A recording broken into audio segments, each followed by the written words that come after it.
एक समय की बात है। किसी गांव में एक सेठ सेठानी रहा करते थे। सेठ भगवान गणेश जी का बहुत बड़ा भक्त था और सदैव उनकी पूजा करता था। वो कभी भी कोई भी काम करने से पहले भगवान को याद करना कभी नहीं भूलता था। एक बार भगवान गणेश जी रूप बदलकर सेठ के खेतों से गुजर रहे थे। बहुत भूख लगी है, कुछ खा लेता हूँ। ये तो उसी सेठ का खेत है जो नियमित मेरी पूजा करता है। भूख बहुत जोरों की लगी है, गेहूं के कुछ दाने तोड़कर खा लेता हूँ। गणेश जी ने सेठ के खेत से गेहूं के 12 दाने तोड़कर खा लिए। फिर उन्होंने सोचा, मैंने ये कैसी भूल कर दी। मैंने सेठ से बिना पूछे ही उसके खेतों से गेहूं के दाने खा लिए। ये तो चोरी हुई और इस बात का दंड मुझे स्वयं भोगना होगा। गणेश जी ने एक साधारण लड़के का रूप धारण कर लिया और फिर सेठ के पास पहुंचे। नमस्ते सेठ जी, मेरा नाम गणेशा है। मुझे कोई काम मिलेगा? मैं बड़ी दूर से आया हूं। यदि आप मुझे कोई काम दे दोगे तो आपकी बड़ी मेहरबानी होगी। गणेशा, मैं तुझे काम तो दे देता, पर आजकल मेरे काम में भी बहुत घाटा चल रहा है। मैं तुझे तनख्वाह नहीं दे पाऊंगा। हाँ, मेरे पास तुझे 2 वक्त की रोटी और रहने की जगह मिल जाएगी। ठीक है सेठ जी, मैं सारा काम कर लूंगा, आप चिंता मत करो। धीरे धीरे गणेश जी नौकर के रूप में सेठ के घर नौकरी करने लगे। वो घर और दुकान का सारा काम संभाल लेते थे, जिससे सेठ बहुत खुश था। एक दिन सेठानी जब शौच से निवृत्त होकर अपने हाथ राख से धो रही थी तो नौकर बने गणेश जी ने सेठानी को टोका। सेठानी जी, जब तक हम अपने हाथों को मिट्टी से नहीं धो लेते तब तक वो स्वच्छ नहीं होते। इसलिए आप अपने हाथों को राख की जगह मिट्टी से धोया करिए। तू एक नौकर होकर मुझे समझाएगा? तेरी हिम्मत कैसे हुई? मैं अभी तेरी शिकायत सेठ जी से करती हूँ। सुनो जी, मैं जब शौच से निपट कर आई और अपने हाथ राख से धोने लगी तो गणेशा ने मुझसे कहा कि मैं अपने हाथों को मिट्टी से धोया करूं। क्या ये बात सही है? गणेशा, बात तो तू सही कह रहा है। जब तक मिट्टी से हाथ नहीं धो लेते तब तक हाथ स्वच्छ नहीं होते। ये गणेशा तो बहुत समझदारी की बातें करता है, हमारा भला सोचता है। सुनो जी, कल मुझे गंगा स्नान के लिए जाना है, तुम चलोगे साथ? कल्याणी, तुम एक काम करो, कल गणेशा के साथ ही चली जाना। मुझे दुकान पर काम है। आप चिंता मत करो, मैं सेठानी जी का पूरा ध्यान रखूंगा और अच्छे से गंगा स्नान करवाऊंगा। अगले दिन सेठानी गणेशा के साथ गंगा घाट पहुंचती है। सेठानी गंगा के किनारे पर ही बैठकर स्नान कर रही थी। गणेश जी वहां गए और सेठानी जी को बीच गंगा में ले जाकर डुबकी लगाकर वापस किनारे पर ले आए। इस पर सेठानी जी बहुत गुस्सा हुई। उन्होंने गणेशा से कहा, गणेशा, ये तुमने क्या किया? मैं किनारे पर बैठकर ही स्नान करना चाहती थी, मुझे डुबकी नहीं लगानी थी। सेठानी जी, जब तक गंगा स्नान में गंगा जी में डुबकी ना लगाई जाए तब तक मोक्ष की प्राप्ति नहीं होती। गंगा स्नान तो डुबकी लगाकर ही पूर्ण होता है। मुझे ज्यादा समझाने की जरूरत नहीं है। सेठानी घर जाकर ये बात सेठ को बताती है।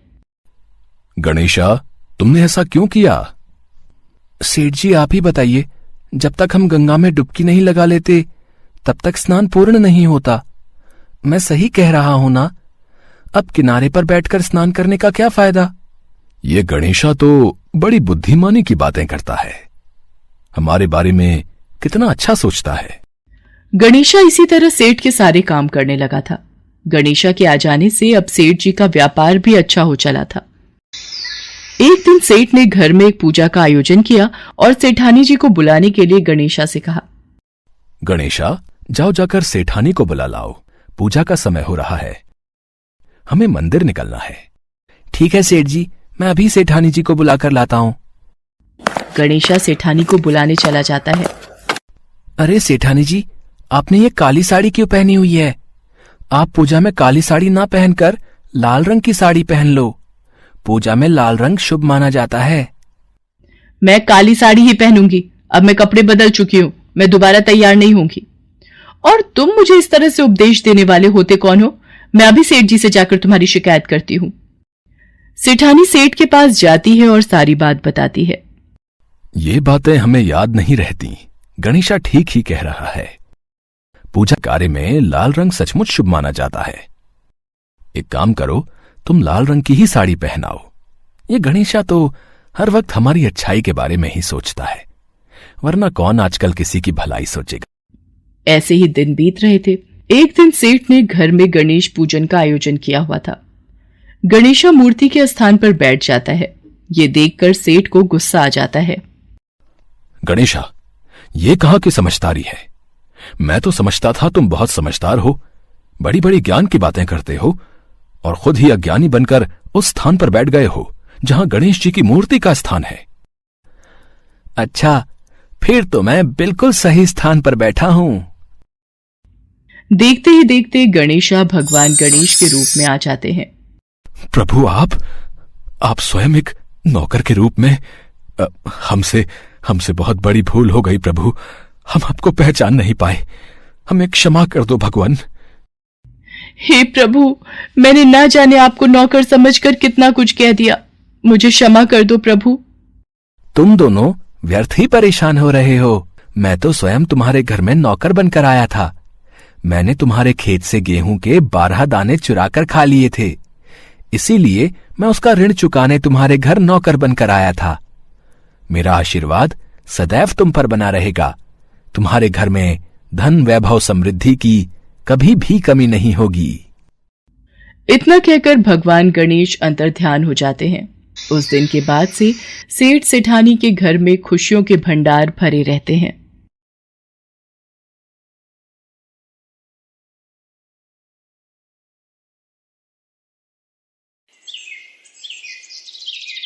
एक बार गणेश जी ने पृथ्वी के मनुष्यों की परीक्षा लेने का विचार किया और वो मां पार्वती के पास गए और बोले, माता, मैं पृथ्वी पर भ्रमण करने जाना चाहता हूं और पृथ्वी वासियों की परीक्षा लेना चाहता हूं।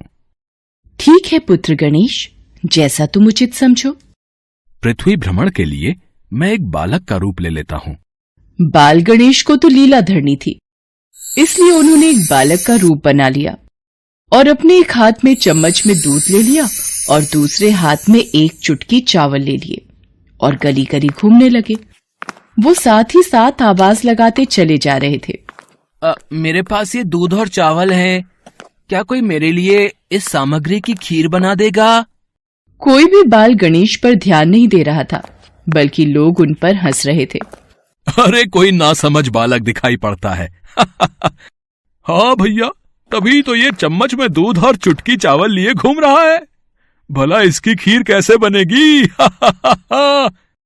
गणेश बाल रूप में लगातार एक गांव के बाद दूसरे गांव में इसी तरह चक्कर लगाते हुए पुकारते जा रहे थे, पर कोई खीर बनाने के लिए तैयार नहीं था। सुबह से शाम हो गई, गणेश जी लगातार घूमते रहे। अरे, मेरी खीर तो कोई भी बनाने को तैयार नहीं, अब क्या करूं? तभी वहां एक बुढ़िया अपनी झोपड़ी के बाहर बैठी हुई थी। गणेश जी वहां से पुकारते हुए निकले। कोई मेरी खीर बना दे, कोई तो मेरी खीर बना दे, मेरे पास ये दूध और चावल हैं। बुढ़िया बहुत कोमल हृदय वाली स्त्री थी। उसने गणेश जी से कहा, बेटा ला, इधर ला खीर का सामान, मैं तेरी खीर बना देती हूँ। माई, अपने घर में से दूध और चावल लेने के लिए बर्तन ले आओ। ठीक है बेटा, रुक, मैं अभी बर्तन लेकर आई। बुढ़िया एक कटोरी लेकर जब झोपड़ी के बाहर आई तो गणेश जी ने कहा, माई, ये बर्तन छोटा है, अपने घर का सबसे बड़ा बर्तन लेके आओ। बेटा, बड़ा बर्तन क्या करेगा, जरा से तो दूध और चावल है। अच्छा रुक, लाती हूँ। बुढ़िया को थोड़ी झुंझलाहट हुई, पर उसने कहा, चलो बच्चे का मन रख लेती हूँ, और अंदर जाकर वो अपने घर का सबसे बड़ा पतीला लेकर बाहर आई। गणेश जी ने चम्मच से दूध पतीली में उड़ेलना शुरू किया। तब बुढ़िया के आश्चर्य की सीमा न रही। ये क्या चमत्कार है प्रभु, कुछ समझ नहीं आ रहा। बुढ़िया ने जब देखा दूध से पूरा पतीला भर गया है, एक के बाद एक वो सारे बर्तन झोपड़ी से बाहर लाती गई और उसमें गणेश जी दूध भरते चले गए। इस तरह से घर के सारे बर्तन दूध से लबालब भर गए। इसके पश्चात गणेश जी बुढ़िया से बोले, माई, मैं स्नान करके आता हूँ, तब तक तुम खीर बना लो, मैं वापस आकर खाऊंगा। बेटा, इतना सारा दूध और ढेर सारे चावल, भला मैं इतनी सारी खीर का क्या करूंगी? माई, आज तुम सारे गांव को दावत दे दो। मैं चाहता हूँ तुम्हारे हाथ की खीर का स्वाद पूरा गांव चखे। ठीक है बेटा, मैं गांव वालों को न्योता दे देती हूँ। बुढ़िया ने बड़े प्यार से मन लगाकर खीर बनाई। खीर की भीनी भीनी मीठी मीठी खुशबू चारों दिशाओं में फैल गई। खीर बनाने के बाद वो हर घर में जाकर खीर खाने का न्योता देने लगी। आज मेरे घर खीर का प्रसाद बनेगा, आप सब चखने जरूर आना। अम्मा, तुम इतने लोगों को खीर कैसे खिलाओगी? कुछ समझ में नहीं आ रहा। ठीक है अम्मा, हम आ जाएंगे। लोग बुढ़िया पर हंस रहे थे। बुढ़िया के घर में खाने को दाना नहीं और ये सारे गांव को खीर खिलाने की दावत दे रही है। चलो चलकर देखते हैं भाई, कौन सी खीर बुढ़िया माई खिलाने वाली है। चलो चलो। धीरे धीरे लोगों की भीड़ बढ़ने लगी। लोग खीर की खुशबू से खींचे चले आ रहे थे। सारा गांव बुढ़िया के घर में इकट्ठा हो गया। जब बुढ़िया की बहू सुमन को दावत की बात मालूम हुई, तब वो बुढ़िया के पास वापस आने से पहले ही वहां पहुंच गई। उसने खीर से भरे पतीलों को जब देखा तो उसके मुंह में पानी आ गया। ये माँ जी ने इतनी सारी खीर आखिर बनाई कैसे? पर अभी तो खीर की खुशबू इतनी अच्छी लग रही है कि कुछ और सोचने की जगह मन कर रहा है बस जल्दी से इस खीर को खा लूं। बहुत जोरों की भूख भी लगी है। खीर को देखकर सुमन के मुंह में पानी भर आया। एक कटोरी में खीर निकालकर वो दरवाजे के पीछे बैठकर खाने की तैयारी करने लगी। इसी बीच खीर कटोरी में डालते हुए कुछ बूंदे नीचे गिर गई और गणपति जी को भोग लग गया। वो प्रसन्न हो गए। अब पूरे गांव को खाने की दावत देकर बुढ़िया वापस अपने घर आई तो उसने देखा, अरे बेटा, तू आ गया स्नान करके, खीर तैयार है। चल बेटा, मैं तुझे गरम गरम खीर परोस देती हूँ। माई, भोग तो लग चुका है। तुम्हारी बहू ने मुझे खीर का भोग दे दिया। मेरा पेट पूरी तरह से भर गया है। मैं तृप्त हूँ। अब तू खा, अपने परिवार और सारे गांव वालों को खीर खिला। पर बेटा, ये तो बहुत ज्यादा खीर है, सबका पेट भर जाएगा, इसके बाद भी ये बच जाएगी। उस बची खीर का मैं क्या करूंगी? माई, जो भी बची खीर होगी उसे रात में अपने घर के चारों कोनों में रख देना। मेरे कहने पर तुमने इतने प्रेम से खीर बनाई, तुम्हें गणेश की चमत्कारी खीर बनाने का मीठा फल अवश्य प्राप्त होगा। ये कहकर मानो वो बालक न जाने कहाँ गायब हो गया। इतनी देर में गांव वाले भी आ गए। बुढ़िया ने भगवान गणेश का ध्यान करके सब गांव वालों को खीर का प्रसाद बांटा। जब सारा गांव जी भर कर खीर खा चुका, तब भी ढेर सारी खीर बच गई। ये खीर बच गई, इसे चारों कोनों में रख देती हूँ। अगली सुबह बुढ़िया जब सोकर उठी, हे गणेश, हे गजानन, गणपति महाराज, ये मैं क्या देख रही हूँ? पतीलों में खीर के स्थान पर हीरे जवाहरात और मोती भर गए हैं। विघ्नहर्ता गणेश जी उस बालक के रूप में स्वयं आप ही आए थे। आप तो मेरे जीवन के वारे न्यारे कर गए प्रभु। बुढ़िया को दयालुता का फल मिल गया। उसकी सारी दरिद्रता दूर हो गई और वो आराम से रहने लगी।